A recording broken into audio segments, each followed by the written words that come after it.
George joins us up next in Columbus, Ohio. George, welcome to the show. Hey, George. Hey, John. Thanks so much for taking my call. Sure. What's going on? So I'm 29 years old, recently engaged. I love my life. She's awesome.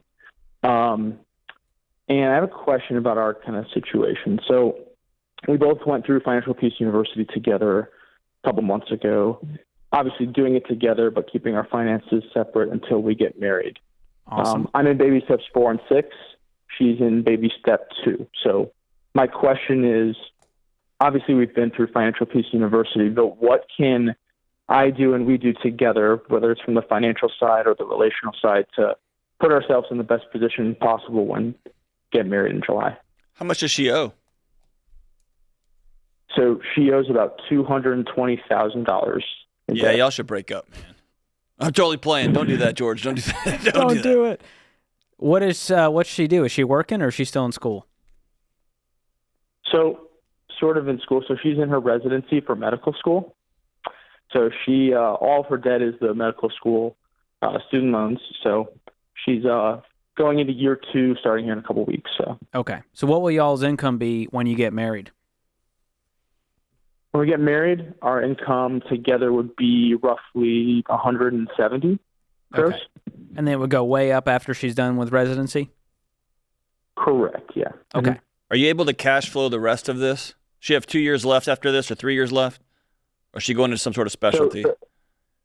Right. So the debt itself is done. So she's actively working in her residency. The schooling's done. Okay. She's making an income now with the residency. Yeah, it usually just depends on the type of residency. How much longer does she have after this? She's in year 2. How far is she going to go? Just 2 more years. So 2 years starting in July. So she'll be done in the summer of 2025. Okay. Cool. So you're right on the path. You're doing all the right things. Keep the finances separate. She's running her own race right now until you guys are married. And up until then, what you can do is stack up as much cash as you can. Obviously, be sure to cash flow all the wedding expenses. And once you're back from the honeymoon, we're going to make that joint account. We're going to lay it all out and go, how much debt do we have left? How much do I have in savings above the emergency fund, or even taking that down to $1,000 for a little while? And how can we clean this up fast? And making 170, if she has 220 in debt, is that all of her debt?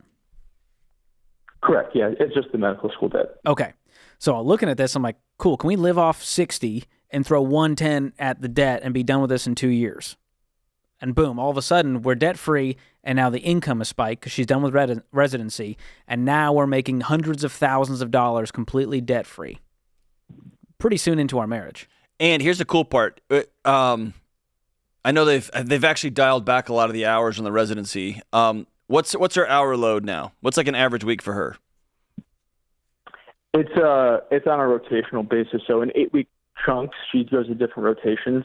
Sometimes it's 40, sometimes it's up to 80. Yeah, so it okay. just kind of depends on the rotation. I knew it used to be the days of the 120 hours. You sleep 4 days, 4 hours a week. Those are over. But here's the deal. What George just said is so right. And if y'all look at your relationship over the next 2 years, I can't think of a better time for y'all to constrict your discretionary spending, because she's going to be working a lot and you're going to be working a lot, and her head is going to be learning like she's never learned before, trying to make sure people aren't dead, all that stuff. You're going to be learning how to be married. She is too. But this is a perfect moment for y'all to really collapse your big budget stuff and just budget for food, take your lunches, make breakfast together in the morning, have dinner at home when she's able to get home, and really constrict your day-to-day spending. Can you just imagine for a second? She walks across that stage at graduation. She is done. She is a licensed medical doctor, and y'all owe nobody anything. You realize you have won at that point, the cosmic lottery? It's over. That'd be amazing.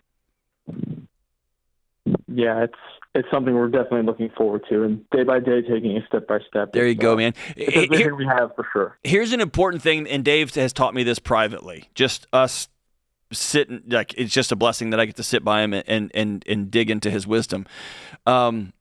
Keep the ratios in mind. How much money do you make by yourself at your job?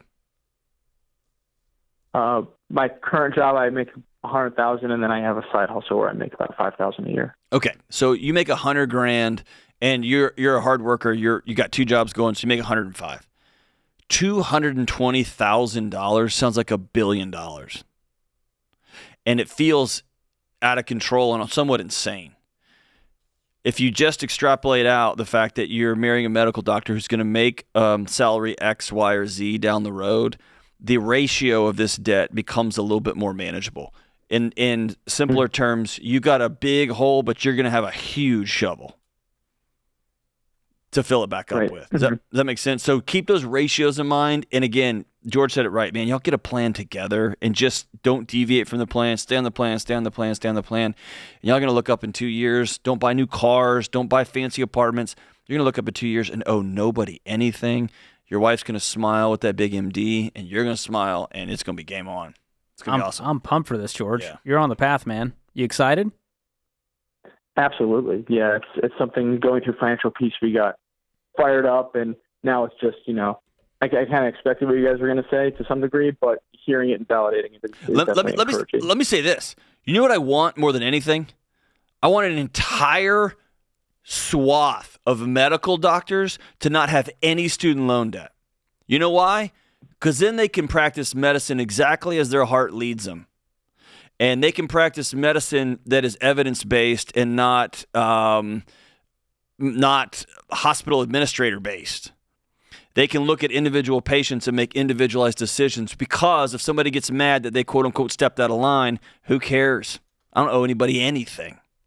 When you have a group of professionals that are in that powerful of a position that don't owe anybody nothing, then they can lead with their expertise and their heart. And now you've got, as Peter Attia says, you got medicine 3.0 at that point. They can stop. You know what? I'm not going to prescribe you medication. You need to start exercising. And then when they get enough complaints, they can say, okay, I'm just going to go to a hospital that fill in the blank, right?